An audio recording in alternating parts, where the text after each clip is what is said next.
이 시간 보실 하나님의 말씀은 구약성경 시편 107편 4절입니다.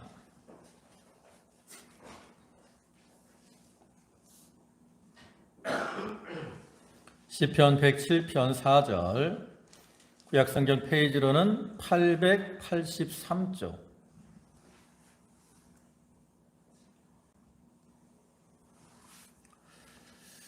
봉독하겠습니다. 그들이 광야 사막길에서 방황하며 거주할 성읍을 찾지 못하고 줄이고 목이 말라 그들의 영혼이 그들 안에서 피곤하였도다. 이에 그들이 근심 중에 여호와께 부르짖음에 그들의 고통에서 건지시고 또 바른 길로 인도하사 거주할 성읍에 이르게 하셨도다. 여호와의 인자하심과 인생에게 행하신 기적으로 말미암아 그를 찬송할지로다. 그가 사모하는 영혼에게 만족을 주시며 줄인 영혼에게 좋은 것으로 채워 주심이로다. 아멘. 예, 할렐루야. 어느덧 2023년도 벌써 4월의 마지막 주일이 되었습니다. 이 시간 하나님께 예배하는 모든 성도와 가정에 하나님의 은혜와 축복이 함께 하시기를 주님의 이름으로 축원합니다. 오늘은 시편 107편 4절부터 9절까지의 말씀을 보셨는데요. 그 중에 거의 9절의 말씀을 보면 그가 사모하는 영혼에게 만족을 주시며 줄인 영혼에게 좋은 것으로 채워 주심이로다. 이렇게 말씀을 하고 있는데 이 말씀을 근거로 해서 만족함과 채워주심을 얻으라 하는 제목으로 함께 은혜를 나누고자 합니다. 보면 거의 4절과 5절을 보면 그들이 광야 사막길에서 방황하며 거주할 성읍을 찾지 못하고 줄이고 목이 말라 그들의 영혼이 그들 안에서 피곤하였도다 이렇게 말씀하고 있는 것처럼 우리가 살아가는 이 세상은 어떤 세상이에요? 광야와 같은 그러한 세상입니다. 그래서 이러한 광야와 같은 세상에서 많은 사람들이 이렇게 방황하고 또 거할성을 얻지 못해서 안정을 얻지 못하고 또 줄이고 목이 마르며 피곤한 이러한 상태로 살아가고 있습니다. 그래서 이렇게 힘들고 어려운 인생을 살아가는 사람들은 그 자기의 삶 속에서 만족함을 얻기를 원하고 또 자기의 마음과 영혼 그 필요를 채워줄 체험받기를 원하고 있어요. 그러나 대부분의 인생들은 삶 속에서 참된 만족을 누리지 못하고 또 그 마음의 영혼의 필요를 채우지 못하며 공허한 가운데 살아가게 되죠. 그래서 이러한 어떤 만족이 없고 공허하기 때문에 가정에서도 이혼율이 높아지는 것이고요. 또 이러한 자살률들이 점점 높아져가는 이러한 현상들이 일어나는. 요즘 뉴스를 보면 몇 주 사이에 학생들 자살하는 이러한 모습들이 뉴스에서 빈번하게 나타나고 있는 것을 보는데 참으로 안타까운 그러한 모습이 아닐 수 없습니다. 이렇게 세상 사람들이 만족을 모르며 살아가는데 하나님께서는 이러한 말씀들을 통해서 우리가 어떻게 해야 만족함을 얻고 또 우리의 필요를 채울 수 있는가 이것을 우리에게 교훈해 주고 계시는. 또 우리가 이러한 말씀들을 통해서 이 만족함과 채워짐의 비결들을 좀 살펴보고 그를 통해서 참 우리의 삶이 참된 만족과 채워짐의 기쁨으로 충만케 되는 그러한 성도들이 다 되시기를 주님의 이름으로 축원합니다. 먼저 생각을 해볼 것은 이러한 만족함과 채워짐은 그 근원이 누구를 통해서 우리가 만족을 얻고 채워짐을 얻을 수 있을까 하는 겁니다.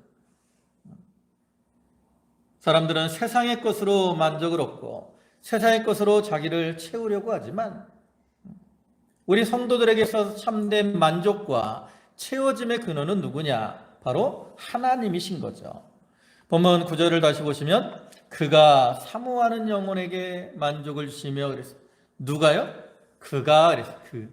여기서 말하는 그는 바로 하나님을 가리키는 겁니다. 하나님께서 우리에게 만족을 주셔요. 세상 사람들은 세상의 것들로 만족을 얻으려고 그래요. 그래서 술을 마시고 또 담배를 피고 심지어는 마약을 하고, 요즘 뭐 이 중고등학생까지 벌써 마약이 내려갔다라 그러잖아요. 미국에 가면 이 필라델피아라는 지역이 있는데 그곳에 가면 사람들이 좀비처럼 걸어 다닌대. 왜 그런 줄 아세요? 마약에 쩔어서. 그들이 마약을 할 때는 일시적으로 무슨 쾌락을 얻는 것 같고 만족을 얻는 것 같지만 그렇지 않잖아요.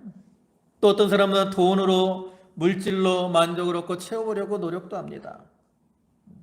그러나 이렇게 아무리 세상의 것들이 많이 있을지라도 그것은 우리에게 참된 만족을 주지 못하고 우리의 마음을 채워주지 못합니다.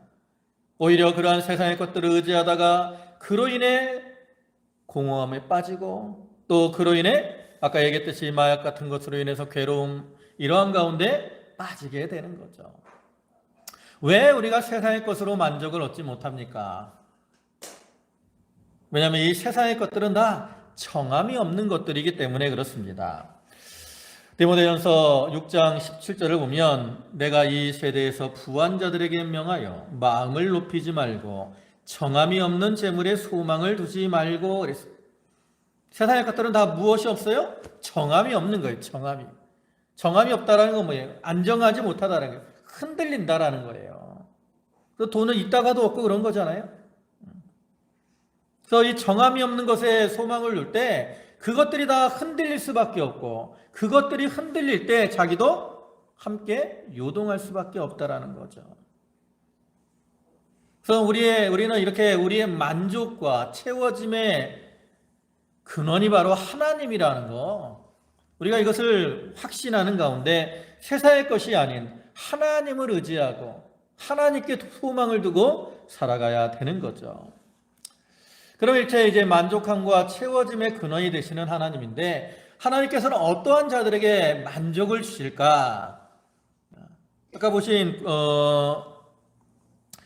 구절을 다시 보시면 사모하는 영혼에게 만족을 준다 그랬어요.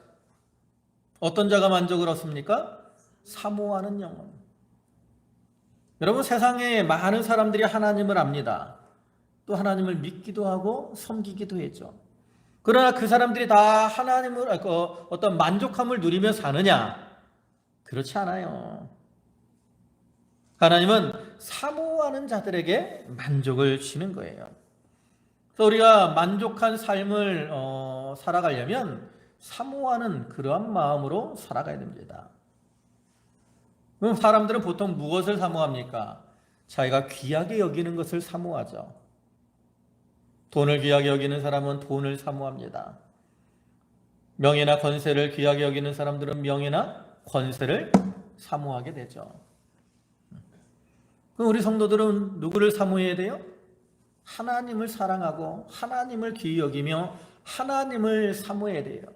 그리고 우리가 하나님을 사모한다라는 건 무엇을 가리키느냐? 이제 몇 가지 면에서 우리가 이제 사모하는 것들을 얘기하죠. 첫째로는 우리가 하나님을 사모한다는 것은 바로 하나님의 은혜를 사모하는 것을 의미합니다. 우리가 살아가는 이 시대에 또 우리 성도들은 은혜 아니면 살 수 없는 성도들이에요. 복음성가에도 있어요. 은혜 아니면 살아갈 수가 없네. 이와 같이 우리는 은혜 아니면 살아갈 수가 없는 이러한 존재들입니다. 그래서 우리는 그러한 은혜를 사모해야 돼요. 우리가 은혜를 사모하고 나아가면 하나님은 그러한 자들에게 은혜를 주시고, 그 은혜를 받을 때 우리의 심령이 살아나게 되고 믿음의 맛을 느끼며 살아가게 되죠. 여러분, 우리가 병이 들면 나타나는 징조들이 있습니다. 여러 가지 징조들이 있는데 그 중에 한 가지가 뭐냐면 바로 맛을 잃어버리는 거예요. 맛을. 입맛이 없어집니다. 또 그뿐만 아니라 만사가 귀찮아지기 때문에 어떤 보는 것도 재미가 없고 듣는 것도 재미가 없고 심지어는 사는 것도 재미가 없어요. 보는 맛, 듣는 맛, 사는 맛 이런 것들을 다 잃어버리게 되는 거예요. 근데 이것은 육신적인 면만이 그렇지 않아요. 우리가 영적으로도 심령이 병이 들면 어떻게 돼요? 맛을 잃어버립니다. 기도하는 맛을 잃어버리고, 말씀의 맛을 잃어버리고, 예배의 맛을 잃어버리고, 믿음의 맛을 잃어버리게 되는 거죠. 그래서 우리가 심령이 병이 들지 않아야 되는데, 그러기 위해서는 하나님의 은혜를 받아야 돼요. 은혜의 단비가 우리의 심령에 적셔져야 우리의 심령이 회복이 되고 살아나게 된다는 거예요. 그리고 우리가 은혜를 사모하면 하나님 그러한 자에게 은혜를 내려주십니다. 어떠한 은혜를 내려주시느냐?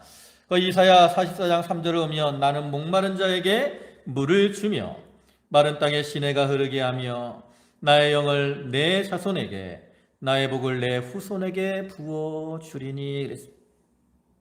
여기 목마른 그런 마음으로 은혜를 사모하면 하나님께서 물을 내려주시는 것처럼 은혜의 단비를 내려주셔요. 또 성령을 사모하는 자에게는 성령을 부어줍니다. 복을 사모하는 자에게는 복을 내려주신다는 거죠. 여러분, 우리가 창세기 25장을 보면 이삭의 두 아들이 나옵니다. 여러분, 이삭의 두 아들이 누구죠?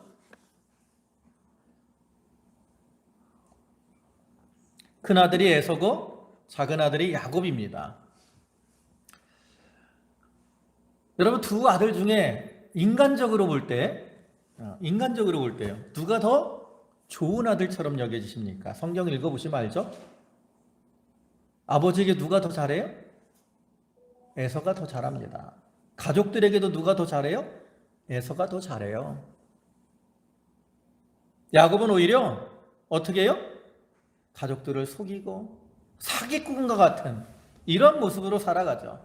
그래서 형이 사냥을 하고 시장에서 돌아오니까 귀에다 해갖고 팥죽 한 그릇으로 형에게 장자의 명분을 사서 그것을 빼앗죠.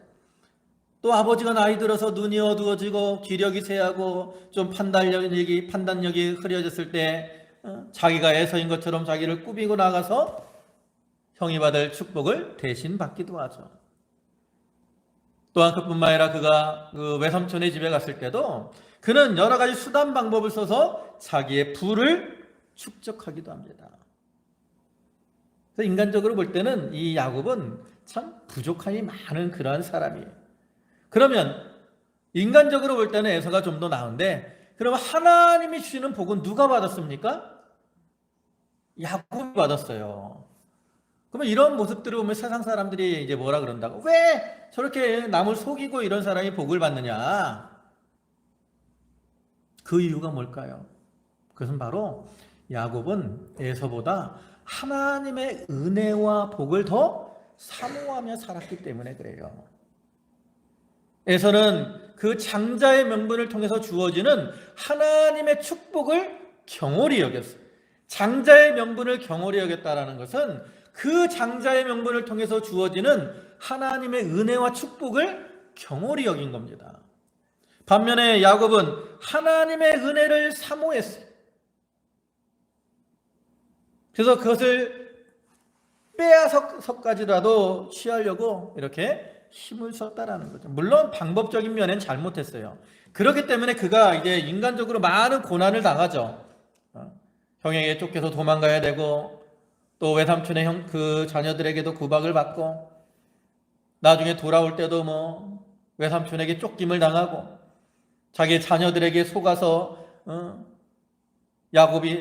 요셉이 죽은 줄 알고 얼마나 많은 괴로움을 당합니까? 그거는 그 자기의 인간적인 죄 때문에 그러한 괴로움을 당한 것이고, 하나님이 축복을 주시는 것은 야곱이 그만큼 은혜를 사모하고 나갔기 때문이라는 거죠. 오늘날 우리들도 다 부족하잖아요. 이런 부족한 우리일지라도 우리가 야곱과 같이 하나님의 은혜를 사모하고 나가면 하나님은 그런 자에게 은혜를 주시는 거예요. 여러분, 하나님의 은혜는 준비된 것만큼 받는 겁니다. 준비된 것만큼. 그 열왕기하를 보면 그 선지자의 생도가 나오죠. 선지자의 생도가 엘리사 선지자에게 나가서 내 남편이 죽었는데 우리가 재산이 없어가지고 내 아들들이 이제 종으로 팔려갈 신세가 됐습니다. 그러니까 이 선지자가 뭐라 그래요? 너희 집에 뭐가 있냐? 기름 한 병 있습니다. 그러니까 옆집에서 그릇을 빌려다가 그 그릇에 기름을 부어라. 문을 닫고. 그래서 이제 그 말대로 하죠. 그릇을 빌려다가 문을 닫고 기름을 붓습니다. 기름이 얼마큼 나오죠? 예? 얼마큼 나와요? 그릇이 준비된 만큼 나오는 거예요. 빌려온 그릇이 다 찰 때까지 기름이 계속 나오다가 이제 그릇이 다 찼다고 하니까 그때 기름이 딱 끊어진 거예요. 그와 같이 기름은 하나님의 은혜를 상징하는 건데, 하나님의 은혜는 이와 같이 우리가 그릇이 준비된 만큼 우리에게 임하는 겁니다. 또 우리가 사모하는 마음으로 그릇을 준비하면 하나님의 은혜가 임하게 되는 거예요. 그리고 보통 하나님의 은혜는 언제 임할까요? 그러면 평안할 때보다 하나님의 은혜는 힘들고 괴로울 때 은혜가 임하게 돼요. 왜냐하면 사람들이 평안할 때는 하나님을 떠날 때가 많아요. 성경의 역사가 그걸 많이 증거합니다. 그러나 힘들고 괴로울 때는 이제 하나님 앞에 나와서 하나님의 은혜를 찾게 되죠. 그래서 하나님은 우리에게 가시도 주시고 고난도 주시는 거예요. 우리가 잘 아는 사도 바울 잘 알잖아요. 얼마나 훌륭한 신앙의 인물입니까? 그런데 이 사도 바울에 뭐가 있었어요? 육신의 가시가 있었습니다. 고린도후서 12장 7절 보면 여러 계시를 받은 것이 지극히 크므로 너무 자만하지 않게 하시려고 내 육체에 가시 곧 사단의 사자를 주셨으니, 가시가 있었다고. 얼마나 괴롭습니까? 얼마나 괴로운지 그걸 사단의 사자라고 말을 했어요. 그런데 이런 가시가 있었기 때문에 바울은 또 어떻게 하죠? 그 뒤에 있는 것처럼 3번 간구하였더니, 특별히 하나님 앞에 기도를 많이 했겠지만 이 일 때문에 하나님의 은혜를 받고자 사모하는 마음으로 하나님 앞에 간구하게 된 거예요. 그러니까 하나님께서 이제 그 뒤에 있는 것처럼 내 은혜가 내게 족하도다. 은혜를 족하게 하나님이 내려주셨다라는 거죠. 그걸 깨닫게 해주시는 거예요. 그래서 우리도 늘 하나님의 은혜를 좀 사모하며 살아가야 됩니다. 그다음에 두 번째로는 무엇을 사모해야 되느냐? 말씀을 사모해야 됩니다. 이 말씀은 우리의 영혼의 양식이 되고 우리의 힘이 되는 거예요. 그래서 우리가 말씀을 사모해야 돼요.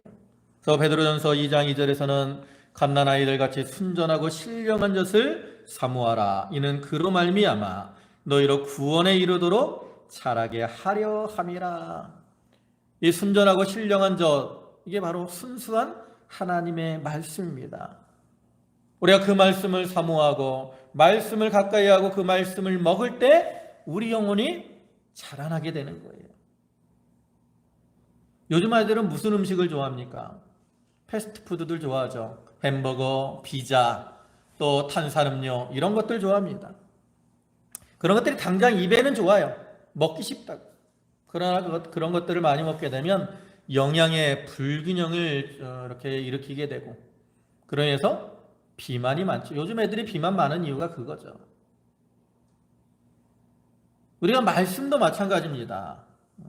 우리가 이 자기 입맛에 좋은 것만을 먹고 나아가면 건강이 상하는 것처럼 하나님의 말씀도 우리가 골고루 먹어야 돼요. 내 입맛에 맞는 것만 이렇게 들으려고 하고 그것을 따라가면 영적인 영양 불균형에 빠지게 되고, 그로 인해 넘어지고 실족하게 된다라는 거죠. 여러분, 오늘날 이 마귀는 이 세상의 것들을 가지고 우리를 미혹을 합니다. 세상의 향락, 세상의 문화. 그러나 이 세상의 것들은 아무리 좋아 보여도 그것은 잠깐 있다 사라지는 것이고 다 장차 있다 썩어질 것이죠. 오직 하나님의 말씀만 영원한 겁니다. 베드로전서 1장 24절 보면 그러므로 모든 육체는 풀과 같고 모든 영광은 풀의 꽃과 같으니 풀은 마르고 꽃은 떨어지되 오직 주의 말씀은 세세토록 있도다 하였으니, 하나님 말씀만 영원한 겁니다. 세상의 것들은 다 있다가 썩어지는. 또한 그뿐만 아니라 우리가 말씀을 사모해야 되는 것은 이 말씀은 세상에 무엇보다도 귀한 거죠. 그래서 시편 19편 7절부터 보면 말씀에 대해서 이렇게 말하죠. 여호와의 말씀은 완전하여 영혼을 소생시키며 여호와의 증거는 확실하여 우둔한 자를 지혜롭게 하며 여호와의 교훈은 정직하여 마음을 기쁘게 하고 여호와의 계명은 순결하여 눈을 밝게 하시도다. 여호와를 경외하는 도는 정결하여 영혼까지 이르고 여호와의 법도 진실하여 다 의로우니 금 곧 많은 순금보다 더 사모할 것이며 꿀과 송이꿀보다 더 달도다. 말씀 뭐보다도 귀해요? 금보다 귀해요. 꿀보다 더 단 말씀입니다. 다윗이 이렇게 고백하는 것은 자기가 그것을 체험했기 때문이라는 거죠. 그래서 우리도 이렇게 말씀을 귀히 여겨야 돼요. 그리고 사모해야 됩니다. 우리 이제 이번 주간에 곤지암에 있는 소망수양관에서 교단 사경회가 있는데 이 사경회는 참 우리가 이 교단의 좋은 전통으로서 1년에 3번 보통 이렇게 이어져 왔었잖아요. 그래서 여러 종들을 통해서 말씀을 듣는 이러한 잔치의 자리라고 할 수 있는데 아무리 잔치가 잘 베풀어져 있더라도 내가 참여하지 않으면 그것은 아무런 의미가 없어요. 우리가 좀 사모하는 마음으로 그러한 자리에 참여하고 그를 통해서 말씀의 은혜를 받아야 됩니다. 하나님 우리가 말씀을 갈급한 심령으로 사모할 때 그러한 자들에게 은혜를 주셔요. 시편 40편 1절에 하나님이여 사슴이 시냇물을 찾기에 갈급한 같이 내 영혼이 주를 찾기에 갈급하나이다. 이러한 갈급한 심령으로 하나님의 말씀을 사모하고 말씀을 먹기에 힘을 쓰는 그러한 우리들이 되도록 해야 되는 거죠. 세 번째로 우리가 사모할 것은 거룩하게 되기를 사모해야 됩니다. 하나님께서 내가 거룩하니 너희도 거룩할지어다 그랬습니다.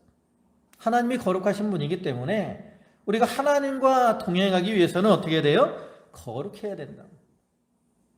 그래서 자기가 거룩하게 되도록 사모하며 힘을 써야 되는 거예요. 우리가 살아가는 이 세상은 거룩함과 불의가 공존하는 세상입니다. 공중의 권세 잡은 사단이 주장하기 때문에 우리는 거룩하게 살아가려고 하는데 그 가운데서 누가 우리를 미혹을 해서 거룩하면서 떠나게 하려고 해요? 사단은 자꾸 우리를 어두움 가운데로 끌고 가려고 합니다.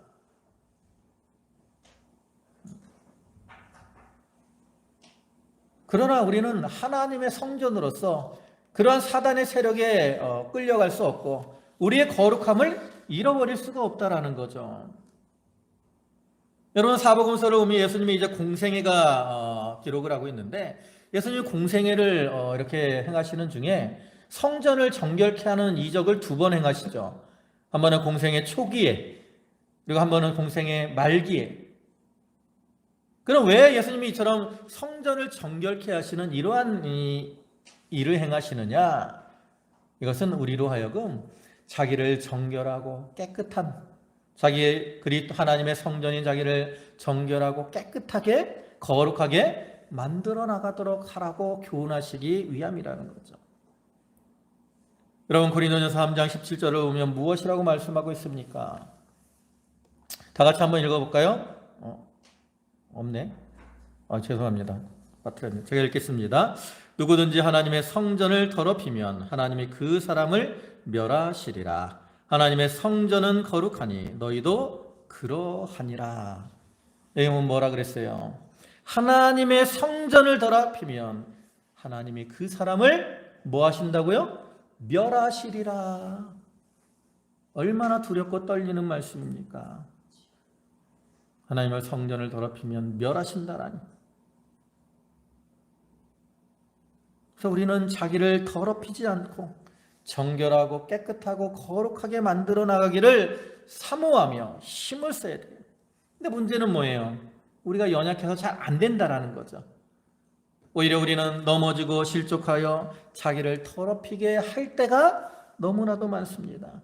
그래서 내 힘으로 안 되기 때문에 우리는 어떻게 해야 돼요? 사모하며 힘을 써야 된다는 거죠. 왜냐하면 나는 연약해서 할 수 없더라도 하나님은 모든 것을 하실 수 있기 때문에.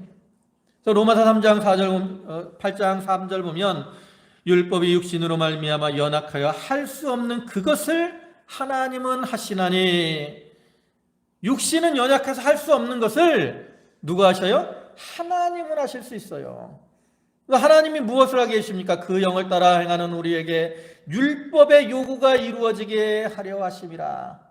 율법의 요구가 이루어지는 거 바로 그게 죄를 떠나 거룩하게 사는 거예요. 하나님이 그거를 해줄 수 있는 거죠. 또 우리가 연약할 때 누가 우리를 도와주십니까? 성령께서 우리를 도와주셔요. 로마서 8장 26절에 이와 같이 성령도 우리의 연약함을 도우시나니. 성령께서도 우리의 연약함을 도와주십니다. 그러니까 비록 내가 연약하고 부족하여 할 수 없을지라도 우리가 사모하며 거룩하게 되기를 소망하고 나가면 주님이 도와주셔서 거룩하게 만들어지게 해주시는 거죠.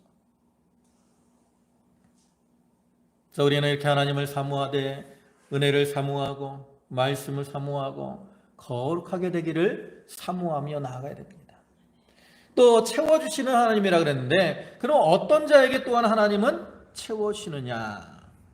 이 본문 9절 하반절을 보면 줄인 영혼에게 좋은 것으로 채워주신다 그랬어요. 누구에게요? 줄인 자. 줄였다는 게 뭐예요? 배고프다는 거죠. 배고프다는 거. 우리가 앞에 아무리 맛있는 그러한 음식이 진수성찬이 차려 있더라도 배가 이만큼 차 있으면 그 음식은 어때요? 별로 먹고 싶지 않아요. 맛이 별로 없습니다.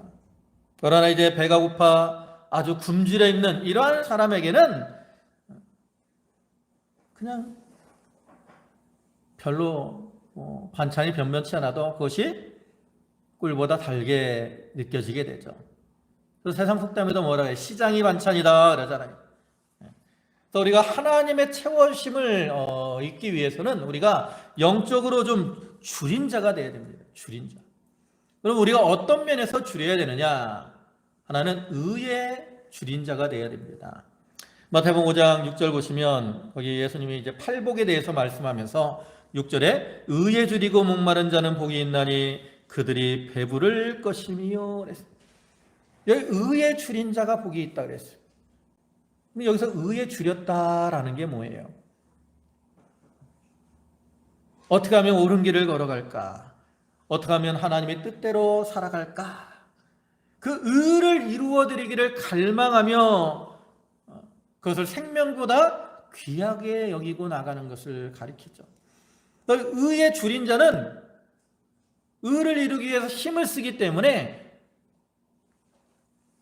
결국 그 의가 하늘에 쌓이게 되는 거예요. 누가복음 19장을 보면 우리가 아는 문화비유라는 게 나옵니다. 문화비유. 문화비유를 보면 그 주인이 종들에게 1달란트씩을 주죠.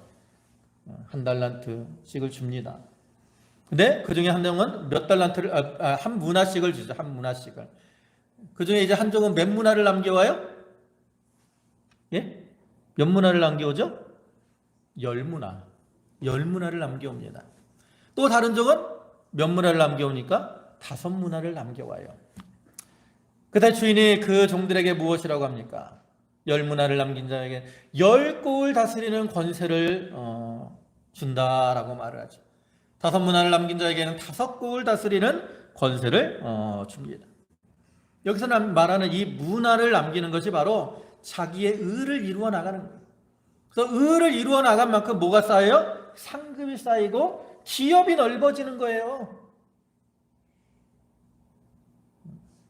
그래서 10문화를 남긴 자는 10고을을 다스리게 되는 것이, 기업이 넓어졌으니까 5문화를 남긴 자는 5고을을 다스리게 되는 거죠. 그래서 신앙의 많은 인물들이 이렇게 의를 이루는 것에 대해서 갈급함을 가지고 살았고, 그를 위해서 어떻게 해요? 스데반은 자기의 생명을 내어놓고, 다니엘은 사자굴에 들어갔어요. 세례요한은 잠 옥에 갇혔다가 목이 베어서 죽임을 당하기도 했다라는 거죠. 그래서 이러한 신앙의 선진들의 의를 사모하며 의를 이루기에 힘을 쓴 것처럼 오늘날 우리들도 의의 줄인자가 되어야 돼요. 의를 이루기 위해서 생명까지 바쳐 드리고 나가야 됩니다. 그러면 하나님이 우리로 배부르게 해주셔요. 우리가 의에 줄이고 나가면 하나님이 배부르게 해주시되 그리스도의 의를 우리에게 덧입혀 주시고 또 자기의 의를 이루어 나갈 수 있도록 해주신다라는 거죠. 고린도후서 9장 9절을 보면 기록된 바 그가 흩어 가난한 자들에게 주었으니 그의 의가 영원토록 있느니라 함과 같으니라 그랬는데 여기서는 이제 물질을 하나님의 뜻대로 사용함으로 그 의가 하늘나라에 영원히 남게 될 것을 교훈하고 있는데 우리가 의에 줄이면 그 의를 이루기 위해서 자기의 어떤 가지고 있는 세상의 것들, 물질, 건강, 또 심지어는 생명까지 희생하게 되고 그를 통해서 의를 이룬 것이 하늘나라에 영원토록 상급으로 남게 되는 거예요. 그래서 우리는 의의 줄임으로 의를 이루어 나가기를 힘쓰며 나가야 됩니다. 그 다음에 두 번째로는 우리가 무엇에 줄여야 되느냐? 말씀에 줄여야 돼요. 우리는 말씀을 사모할 뿐 아니라 말씀에 대한 줄임으로 갈급함을 가져야 됩니다. 갈급함. 오늘날에는 참 말씀이 흔해요. 그죠? 뭐 인터넷에도 보면 많은 설교들이 이렇게 올라와 있고 뭐 TV나 라디오 오면 뭐 TV도 요즘 케이블 TV가 얼마나 많습니까? 기독교에 관련된 TV만 해도 뭐 몇 가지가 있는지 모른다. 얼마나 많은지. 여러분 이단들도 TV 있는 거 아세요? 이단들도 TV 같은 걸로 자기네 광고합니다. 인터넷 채널도 있고. 그러니까 우리가 그런 것들을 잘 분별해야 돼요. 근데 이렇게 풍성하다 보니까 문제가 뭐예요? 귀한 줄을 모른다라는 거죠. 우리가 물질적으로 옛날에 부족할 때는 작은 것 하나를 귀하게 여겼어요. 저희가 어릴 때만 해도 연필 귀해가지고 몽당 연필 뒤에다 볼펜 깍지 껴가지고 이렇게 썼다고. 뭐 요즘 애들 볼펜도 연필도 잘 쓰지 않지만 뭐 연필 조금만 짜도 다 버리잖아요. 귀한 줄 모릅니다. 너무 풍성하기 때문에. 물질적으로 풍성하니까 물질의 그 어떠한 귀함을 모르는 것처럼 우리가 말씀이 풍성하니까 너무 많으니까 어떤 말씀에 대한 귀함을 모르고 갈급함이 없어요. 그러나 우리는 좀 말씀에 대한 갈급함을 가져야 됩니다. 참된 말씀, 그러한 말씀을 갈급하고 주린 심령으로 말씀을 받으려고 힘을 써야 돼요. 아무리 좋은 말씀이라도 내가 주린 심령으로 받아 먹지 못하면 그것이 내 양식이 되지 않아요. 내 영혼의 힘이 되지 않습니다.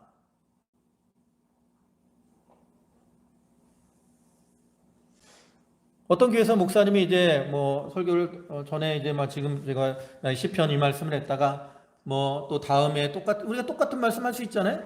그럼 어떤 사람들은 뭐라고 하는지 아세요? 저거 1년 전에 했던 말씀인데 또 안 해 그런다. 그런 사람들이 있어요. 근데 여러분은 집에서 음식을 먹을 때 매일 새로운 음식을 먹습니까? 그렇지 않아요. 우리 매일 집에서 매일 똑같은 밥 먹습니다. 근데 똑같은 밥을 먹어도 내가 줄인 그러한 상태에서 밥을 먹으면 그 밥이 어때요? 맛있어요. 달다고. 그러나 내가 다른 것으로 배가 불러 있으면 아무리 맛있게 밥을 해줘도 그게 맛이 없어요.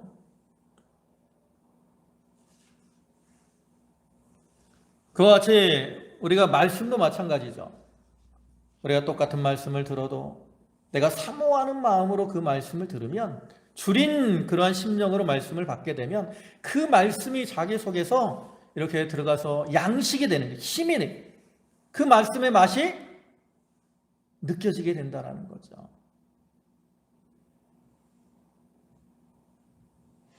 말씀의 씨앗은 똑같이 뿌려지는 겁니다. 밭이 중요하다는 거예요. 밭이. 우리가 그 씨 뿌리는 비유를 보면 4가지 밭이 나오잖아요. 돌짝밭이 있고 길가가 있고 가시덤불이 있고 옥토가 있어요. 그 네 가지 중에 어디서 열매를 맺습니까? 옥토만이 열매를 맺죠. 우리의 이 마음이 이렇게 줄인 심령이 되고 갈급한 심령이 되어서 자기 마음이 잘 준비가 되어야 말씀이 자기 속에서 심겨지고 싹이 나고 자라나서 열매를 맺을 수가 있다라는 거죠. 그래서 우리는 말씀에 대해서 좀 줄이고 갈급한 그러한 마음을 좀 가져야 됩니다. 그래야 말씀을 들을 때 그 말씀이 자기에게 기쁨이 되는 거예요. 즐거움이 되는 거예요. 나에게 힘이 되는 거죠. 우리가 그런 갈급함을 좀 가져야 되겠습니다. 이제 말씀을 마무리합니다. 하나님은 사모하는 영혼을 만족하게 하시고 줄인 영혼에게 좋은 것으로 채워주시는 그러한 하나님이 되신다라고 말씀을 하고 있어요. 그래서 우리는 그러한 하나님으로부터 오는 이러한 만족함, 또 채워주심의 은혜와 축복을 누리는 자가 되어야 됩니다. 보면 6절과 7절을 보시면 이에 그들의 근심 중에 여호와께 부르짖음에 그들의 고통에서 건지시고 또 바른 길로 인도하사 거주할 성읍에 이르게 하셨도다. 근심 중에 여호와께 부르짖음에 광야에서 갈 바를 알지 못해 방황하다가 사모하며 갈급한 심령으로 하나님 앞에 부르짖으며 나아갔을 때 하나님께서 그들을 바른 길로 인도하시고 거주할 성에 거하게 하셔서 그들에게 만족을 주시고 채워주셨다라는 거죠. 또 우리들도 그러한 심령으로 사모하며 또 줄인 심령으로 갈급함으로 하나님께 나아가서 하나님 채워주시는 만족함, 채워주심의 은혜와 축복을 충만하게 누리는 그러한 성도들이 다 되시기를 주님의 이름으로 축원합니다. 아멘. 기도하시겠습니다. 만유의 주가 되시고 자비와 사랑과 긍휼이 풍성하신 주님, 이 광야와 같은 세상에서 갈 바를 알지 못해 이리저리 방황하며 근심하며 목마르며 주린 가운데 살아가는 저희들, 그러한 저희들에게 이제 사모하는 영혼을 만족하시며 줄인 영혼에게 좋은 것으로 채워심을 교훈하시고 이제 우리로 하여금 사모하는 가운데 주님 앞에 부르짖으며 주님께 가까이 나오라고 권고하시오니 주여 감사를 드립니다. 우리의 심령이 주님을 사모하게 하여 주시옵소서. 주님의 은혜를 사모하고 은혜 아니면 살아갈 수 없는 줄 알고 은혜를 사모하게 하시고 말씀을 사모하게 하시고 거룩함을 사모하게 하시며 또한 예배를 사모하게 하시고 또 의에 줄이며 말씀에 줄이어서 갈급한 심령으로 주님 앞에 나와 듣기를 소망하며 사는 저희들 되게 하시고 그러한 사모함과 갈급함을 통해서 하나님이 주시는 만족과 채워주심의 은혜와 복을 누리는 저희 모두가 되게 하여 주시옵소서. 아버지 하나님, 저희 성도들 한 사람 한 사람을 기억해 주시고 저들이 다 사모하며 갈급한 심령으로 살아가므로 주님 안에서 복된 삶이 되게 하여 주시옵소서. 이제 이번 주간 또 교단 사경회가 있습니다. 하나님 말씀의 잔치를 배설해 주셨사오니 저희들이 또 사모하는 마음으로 참여할 수 있도록 인도하여 주시옵소서. 오늘도 귀한 주의로 허락하시고 또 저희를 말씀 안에서 은혜를 더하시니 감사를 드립니다. 저희 성도들 감사함으로 주님께 예물을 드렸사오니 그 바치는 손길과 심령을 기억하여 주시고 한량없는 은혜와 은총으로 저들 가운데 충만케 채워 주시옵소서. 예수님의 이름으로 감사하며 기도 올리옵나이다. 아멘.